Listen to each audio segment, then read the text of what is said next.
Okay, so on day 2 of our preparations here with Tennessee, and we'll be in full pads today outside, and look forward to having a good practice. Today your normal Wednesday, basically? Is that Yeah, today's normal Wednesday. Yep. So, first and second down day for the most part, and then get on to the next phase tomorrow. Why are you outside today? The grass is pretty wet. You see a lot of teams come inside when it's wet. Well, the reason we haven't been outside, if we were playing in 85 and sunny, but there's a 60% chance of rain. So to work the ball handling, our foot in, and we'll see what we do tomorrow. But I thought for at least one day, get out there, let the quarterbacks handle the wet ball, let the receivers and the skill guys, the returners, DBs keep their feet. That's the only reason why. Should we expect to see Kayvon or Azeez, and if so, what should we expect to see from them? Yeah, they'll probably be out there. We'll see. We'll just keep rehabbing them, but they'll be out there, I think, today. Working on, you say rehabbing on the side with the trainer then? No, they'll probably do a few things individually with coaches. I'm sorry. Yep, that's Do you okay. have any better sense of their availability for Sunday? Nope. Looking toward the game, Brian, how unique is Derrick Henry? Very. It's well documented what he's done so far. He's just a really good football player. I know him as a person too. Having met him down a few times at Alabama, I got a ton of respect for him, and as a man and certainly as a player, he's one heck of a player. You name it, he can do it. Is there a way? You with the amount of work your offensive line has had together was kind of mismatch all preseason. Are you comfortable going in and you really haven't named left guard, but to you, is that still a work in progress and B, a competition? No, I'm comfortable with the players. They've been working hard. Everybody that we would put out there, I'm comfortable with. That's why they're on the team. I'd say that you're never comfortable going into a game ever. You're always trying to cross your T's and dot your I's, and they have a very good defensive front, and we're going to have to play really well. With a guy like Henry, is there a way to slow him down? I mean, yeah, if he's not at the game. Yeah, no, I mean, we're going to have all hands on deck and do the best job we can of running to the football and gang tackling. And you even see him on plays. You might have 3 or 4 guys on him, and somehow he squirts through. He's just a unique player. He's very, very good. I realize you're just focusing on the opponent that you're facing Sunday, but in some ways this week is a 25-year in the making process for you. What are your emotions as you're going to be a head coach for the first time? Yeah, I'm trying to do the best I can to help the players out in terms of their preparation, practice schedule. Really, not focus on that. I'd be lying to say I'm not honored again to be standing up here, but my focus is on the game and the players. There'll be a time and place for that. I want to do everything I can to get ready for this game. Is there a routine you usually do on game day? Will you pivot away, if any way, from that because this is your first opportunity in getting a chance to coach?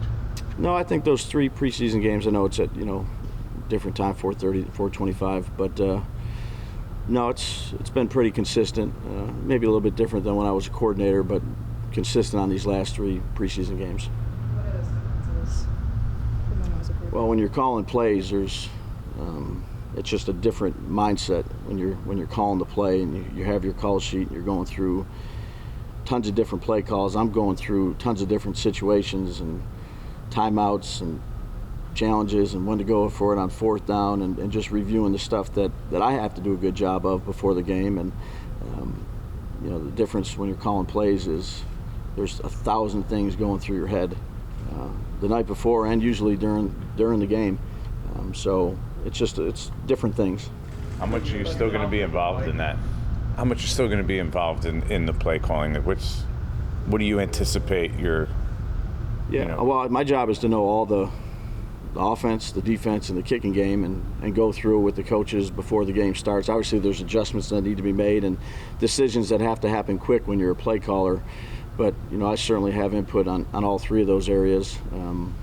But you try to do that work, Jordan, before the game the best you can, so that the play callers have not a lot of people in their ear. They can get it out quick to the quarterback or to X, and those guys can have as much time as they can to process the call. I know you're curious in how much suggestion you plan to give in that regard, because you've been a play caller. You said you don't want to hear too many people in your ear. So where's the line for you to?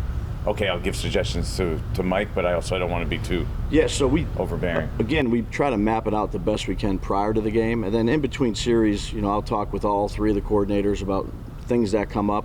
But during the series, when you're calling a play, you don't have much time to think.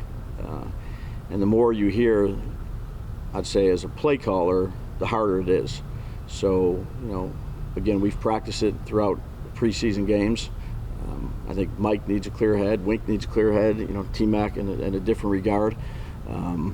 So I try to, again, give my suggestions in between series or, when you're planning for a game. And everything changes. I think there's good dialogue. Is it hard not to interrupt at times? Yeah, certainly it is. Yep. Will you miss it? Brian, I have so much on my plate right now. I'm just focused on I love calling plays. Yeah, but I think Mike's done a good job. I got a lot of faith in him, like we talked about yesterday, and I think he's got good rapport with Daniel. That's the voice that Daniel's been hearing the last preseason games and every practice, and I've been pleased with Mike and really the entire offensive coaching staff. Brian, what kind of camp did Adoree Jackson have, and can you see him embracing the number one cornerback role that he's never really had to have in his career? Yeah, he's been out there. He's been dependable. He's made a lot of plays on the ball. He knows our defense. He's a good communicator, and he was another guy that corners. You're kind of out there on an island a lot of times, and I think his teammates really respect him, and he's done a good job. In your experience, when a guy is facing a team that gave up on him, cut him, like the Titans did with Adoree, are there extra emotions for that player?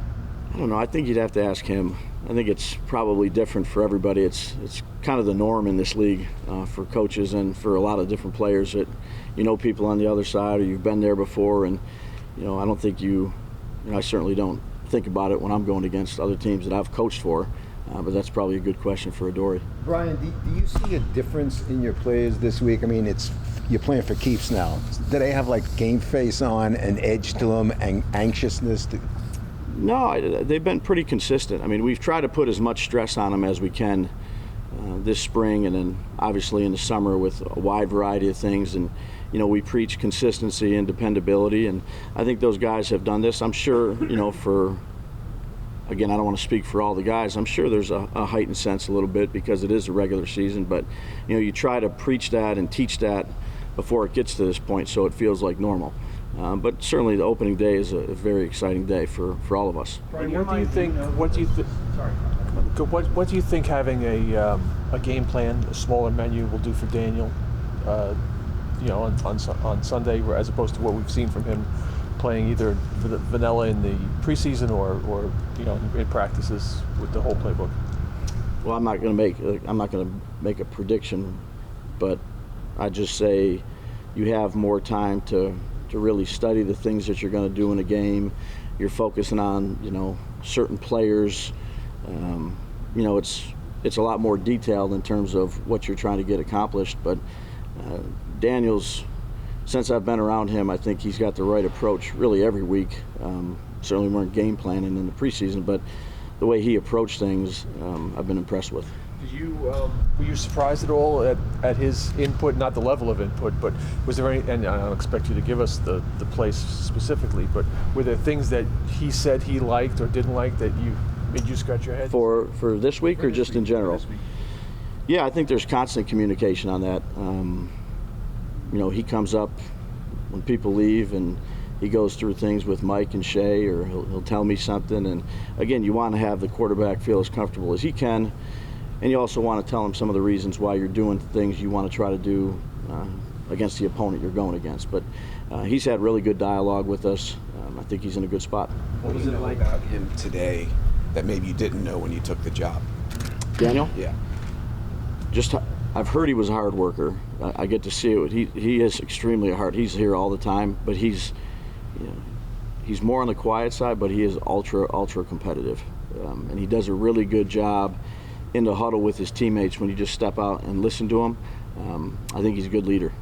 How much have you talked to him about, the balance between, trying to get extra yards, putting your head down, or, risking himself? Because, in the past, he's not shy to just put his head into a linebacker and try and run him over, which in this league is a difficult way to live. Yeah, I think you always try to be smart, particularly with that position. I'm not going to take his competitiveness away from him. I think that's what makes people good too. But you got to make executive decisions sometimes, and obviously we'd like to have him get down rather than take a big shot. But that's the nature of playing quarterback, making good decisions, whether it's with the ball and you're running or when you're throwing the ball. Brian, what starters at left guard and Blake's old spot will be, and you don't want to say that yet, or are you still trying to determine who those starters will be? I have an idea, but yeah, we're going to go out here and practice and let a few guys here compete at it, and then by game time we should be ready to go. What was it like coaching Mike Vrabel? Yeah, I was on the defensive side. I was a defensive assistant QC. It's not surprising where he is, how smart he was as a player. He was extremely smart, extremely dependable, extremely tough. He kind of was one step ahead of everybody. Kind of knew what the offense was doing quite a bit. A great leader. He played on offense here and caught a bunch of touchdowns at tight end. I'm not surprised what he's done. He's had 4 winning seasons. He was a great teammate. He was a fun guy to coach. He was elite.